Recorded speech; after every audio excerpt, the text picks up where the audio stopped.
Urusi imefanya mashambulizi makubwa ya makombora na ndege zisizo na rubani dhidi ya mji mkuu wa Ukraine, Kiev. Katika moja ya mashambulizi makubwa zaidi ndani ya wiki hii, milio mikubwa ya mabomu ilisikika usiku kucha, huku majengo ya makazi, miundombinu na vituo vya usafiri vikiharibiwa vibaya. Maafisa wa Ukraine wamesema watu kadhaa wamefariki dunia, huku wengine wengi wakijeruhiwa baada ya makombora ya ballistic pamoja na drone kushambulia maeneo zaidi ya 40 ndani na nje ya Kiev.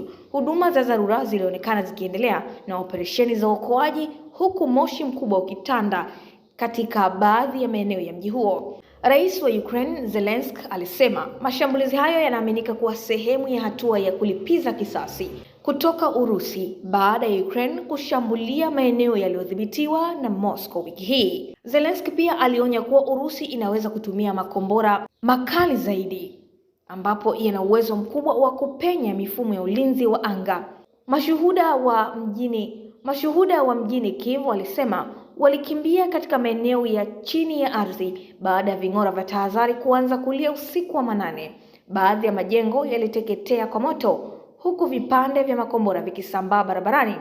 Poland pia ilitangaza kuamsha vikosi vyake vya anga kutokana na hofu ya mashambulizi kusogea karibu na mipaka yake. Kwa upande wake, Urusi imesema mashambulizi hayo yalikuwa ni majibu ya mashambulizi ya Ukraine yaliyolenga eneo la Luhansk yaliyodhibitiwa na wanajeshi wa Urusi. Moscow pia imedai kuwa watu kadhaa waliuawa katika mashambulizi hayo. Madai ambayo Ukraine imeyakanusha na kusema ililenga kituo cha kijeshi cha kuongezea droni za Urusi.